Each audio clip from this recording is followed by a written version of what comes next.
பல்லவ குலாந்தகன் அத்தியாயம் 20. போர் முரசு.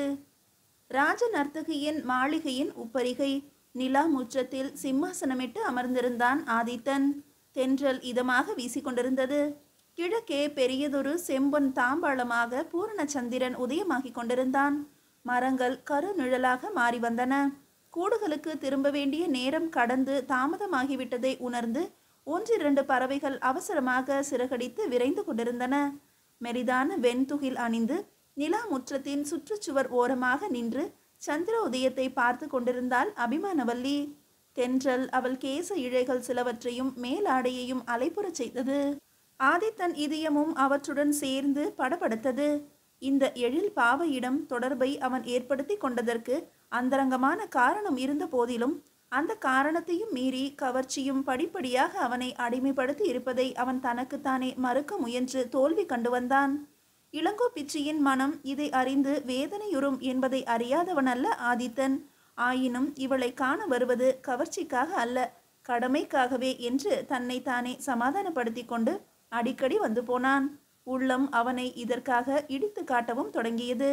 கடமையாகத்தான் ஆரம்பித்தது, ஆனால் காமமாக வளர்ந்து வெகு நாளாயிற்று என்று அவனை பழித்த அதே இதயம் இப்போது அவள் திரும்பி புன்னகையோடு அவனை நோக்கி வரும்போது படபடக்கவும் செய்தது.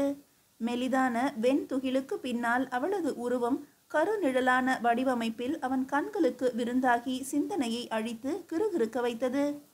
இதயம் மார்பு கூட்டின் மீது தடக் தடக்கென்று மோதியது. வள்ளி, நாளை நான் போர்க்களம் புறப்படுகிறேன் என்றான் ஏக்கத்துடன் எதிர்பார்ப்புடன். தொண்டை அடைத்து கொள்ள குரலும் கரகரத்தது. பிரபு, அவ்வாறு சொல்லாதீர்கள் என்று வாயை பொத்தினாள். தேவைக்கு அதிகமான நேரம் விரல்களை அவன் உதடுகள் மீதாக உறவாட அனுமதித்தாள். அவள் கரத்தை பற்றி மெல்ல விலக்கியவன் லேசாக ஒரு வற்புறுத்தலுடன் இழுக்கவும் குறிப்புணர்ந்த நெடுநாள் காதலி போல அவன் மடியில் அமர்ந்து கழுத்தை சுற்றி வளைத்தாள். திக்விஜயம் கிளம்புகிறேன் என்று சொல்லுங்கள். வெற்றி திருமகளின் அழைப்பை ஏற்று போவதாக கூறுங்கள். அன்பே, வெற்றி உறுதி என்பதில் உனக்கு அவ்வளவு நம்பிக்கையா?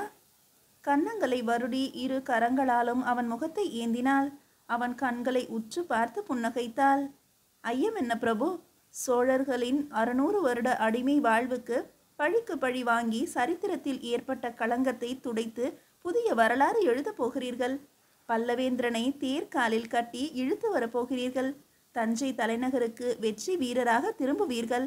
பட்டண பிரவேசத்தின் போது நான் இதே உப்பரிகையிலிருந்து மலர் தூவி வரவேற்பேன். அந்த கணத்தில் தன் இடையிலிருந்து குத்துவாளை உருவி அவள் வயிற்றில் இறக்க வேண்டும் என்ற ஆவேசம் ஏற்பட்டது அவனுக்கு. ஆனால் மிகுந்த சிரமப்பட்டு அந்த எண்ணத்தை அடக்கி கொண்டு எழுந்தான் ஆதித்தன். வள்ளி, நானும் உனக்கு ஏமாற்றம் அளிப்பதாக இல்லை. நீ என்னை வரவேற்று மலர் மாறி பொழியும் போது நானும் காஞ்சியிலிருந்து கைப்பற்றி வந்துள்ள பொற்காசுகளையும் நவரத்தின மாலைகளையும் முத்துக்களையும் உன் காலடியில் குவிப்பேன். சரி, நான் வரட்டுமா? நேரமாகிறது. பிரபு, என்ன அவசரம்? இன்று உங்களை அரண்மனை திரும்ப அனுமதிப்பதாக உத்தேசமில்லை என்று கொஞ்சினாள். தோள்களில் தொங்கினாள் அபிமானவல்லி. சற்று முன்பு நிழல் வடிவாக தென்பட்ட வடிவழகுகள் இப்போது உயிர் துடிப்புடன் அவன் மீது படிந்து பதிந்தன. மாலையை கழற்றுவது போல மென்மையாக ஆனால் உறுதியாக விலக்கிவிட்டு, இல்லை வள்ளி, நாளை கிழக்கு வெளுக்கு முன்பு புறப்படுகிறேன். சற்று நேரம் கன்னரத்தேவனுடன் இருக்க வேண்டாமா? உறங்கி விடுவான் அல்லவா? மகாராணியும் ஏக்கத்துடன் காத்திருப்பார்கள் இல்லையா? அதுவும் மெய்தான். எங்கே புன்முறுவலுடன் எனக்கு விடை கொடு. சென்று வாருங்கள் அரசே. போர்க்களத்திலும் அடியாளை மறவாதீர்கள் என்று பாதம் பணிந்தாள். அவளை எழுந்திருக்க செய்து, நீ என்றும் என் அபிமான வள்ளி என்று கூறி பிரியும் முன்பு இறுதியாக ஒரு முறை இதழோடு இதழ் சேர்த்தான். நன்கு வளர்ந்துவிட்ட பாலகன் ஆயினும் குழந்தை போல தூக்கி கன்னரத்தேவனின் கன்னங்களை முத்தமிட்டான் ஆதித்தன். இறங்க அனுமதியாமல் நெஞ்சு உயரத்திற்கு ஏந்தி நிற்கவும் இளவலுக்கே வெட்கமாக இருந்தது. சென்று வரட்டுமா தேவா? வென்று வருவீர்கள் அப்பா என்றான் மகன். உங்களுக்காக நான் தினம் 4 வேளையும் பிரார்த்திப்பேன். ஐயா, என் அமுதே, எனக்கு யார் துணை? நீ அருதே என்று மனமுருகி அவனிடமே என்னை ஒப்புவித்து கொண்டால் அவன் உங்களை பத்திரமாக என்னிடம் சேர்த்து விடுவானப்பா. பிச்சி, எத்தனை அழகாக பேசுகிறான் பார் நம் மைந்தன் என்று அவளை வலது கரத்தால் சுற்றி வளைத்து தன் பரந்த மார்போடு அணைத்து கொண்டான். இடது கரத்தில் ஏந்தி நின்ற சிறுவன் நெளிந்து கீழிறங்க முயன்றான். ஆதித்தன் அதை அனுமதித்து பிடியை தளர்த்த, நம்பியின் தமிழ் பள்ளியில் முதல் மாணவனாக விளங்கும் இவன் வேறு எப்படி பேசுவான் சுவாமி என்று கேட்டாள் இளங்கோ பிச்சி. மைந்தா, எங்கே அந்த பாடலை முழுமையாக ஒரு தடவை பாடிவிடு, பின்னர் நீ படுத்துறங்க போகலாம். கணமும் தாமதியாமல் கணீர் என்று குரல் எடுத்து பாடினான் கன்னரத்தேவன். மையார் கண்டத்தினாய் மதமாவுரி போர் தேவனே, பொய்யாது என் உயிருள் புகுந்தாய் முன்னம் போந்தறியாய், கையார் ஆடரவா கடவுர் தனுள் வீரட்டாது எம் ஐயா என் அமுதே எனக்கு ஆர் துணை நீ அலதே. பாடி முடித்த பிறகும் கண்களை திறவாமல் கரம் கூப்பியவாறே நின்றிருந்தான் சிறுவன். தேவா, இந்த பாட்டு எப்போதும் என் இதயத்தில் ஒலித்து எனக்கு துணி நிற்கும். பெரிசூடிய பெருமானை பித்தா என்றே அழைக்க துணிந்தவராயிற்றே சுந்தரர். அவர் இயற்றிய இப்பாடல் எனக்கு தைரியத்தையும் அளிக்கும், கவசமாகவும் இருந்து காக்கும் என்றான் ஆதித்தன். அப்பா, காலை முரசு அதிரவும் நான் எழுந்து விடுவேன். தங்களுக்கு ஆத்தி மாலை சூடி வழி அனுப்புவேன். அப்படியே ஆகட்டும் குழந்தாய், இப்போது சைனிக்க செல். கன்னரத்தேவன் வணங்கி சென்றதும் ஆதித்தன் தன் பட்ட மகிழ்ச்சியை திரும்பி நோக்கி தேவி என்றான் பரிவுடன். அந்த அழைப்புக்காகவே காத்திருந்தது போல அவள் உடல் நடுங்க ஆரம்பிப்பதையும் அவள் உகுக்கும் கண்ணீரால் தன் நெஞ்சம் நனைவதையும் ஆதித்தன் உணர்ந்தான். பிச்சி, என்ன இது? வீரத்துக்கு பெயர் பெற்ற ராஷ்டிரகூட வம்சத்தில் பிறந்த நீயா இப்படி? அவள் மிகுந்த சிரமப்பட்டு தன்னை ஒரு நிலைப்படுத்தி கொண்டாள். பிரபு, மன்னிக்க வேண்டும். கணவன் போர்க்களம் செல்கையில் மனைவி மலர்ந்த முகத்துடன் வழி அனுப்ப வேண்டும் என்பது பெண்ணாய் பிறந்த யாருக்குமே பாலபாடம்தான். பின்னர் ஏன் இந்த கலக்கம்? அச்சத்தையும் கவலையையும் ஒழிக்கத்தான் முடியுமே தவிர ஒழிக்க முடியவில்லையே சுவாமி. ஆதித்தன் கழுக்கென்று சிரித்தான். அப்படியானால் என் வீரத்திலும் அறிவாற்றலிலும் உனக்கு நம்பிக்கை இல்லை என்றாகிறது. பிரபு, பிச்சிதான் நான் என்றாலும் அத்தனை அசடு இல்லை. வீரத்தில் உங்களுக்கு நிகரானவர் யாரும் இல்லை என்பதையும், பகைவனின் சூழ்ச்சியை முறியடிக்கவும் உடனிருந்து ஏய்ப்பவர்களின் வஞ்சனையை விஞ்சவும் அறிவாற்றல் தங்களுக்கு உண்டு என்பதையும் உணர்ந்திருக்கிறாயல்லவா? அப்படியானால் உன் கவலைக்கு வேறு காரணம் என்ன இருக்க வேண்டும்?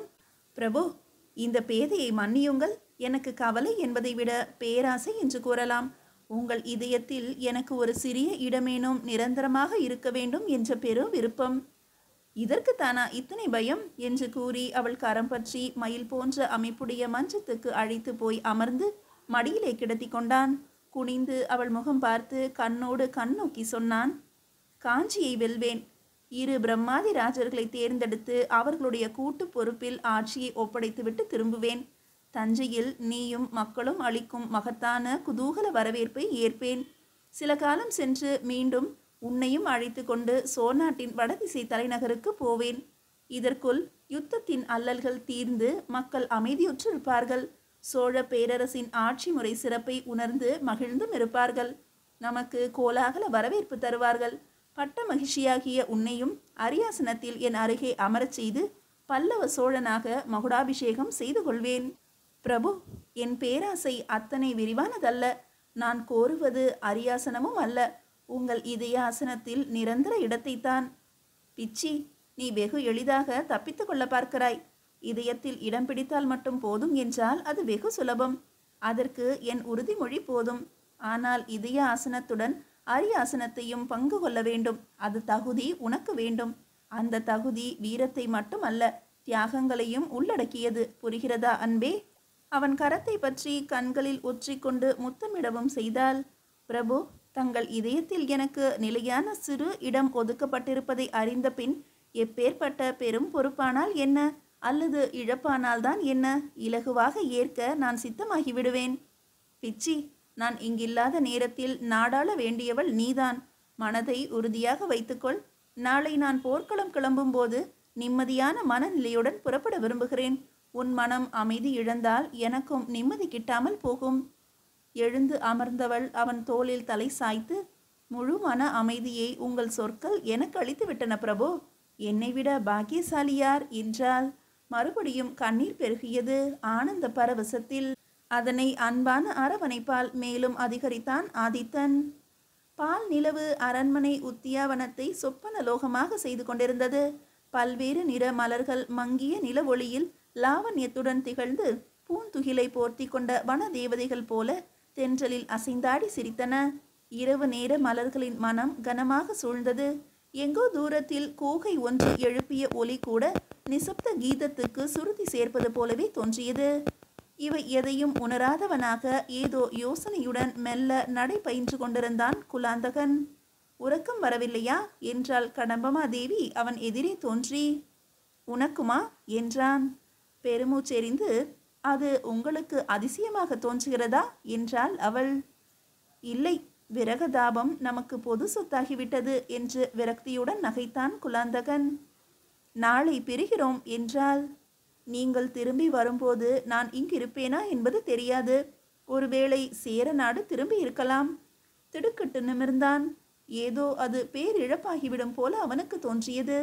ஏன் இப்படி இருக்கிறது என்ற அறிவுபூர்வமான வினாவுக்கு அவனே பதில் கூறிக்கொண்டான்.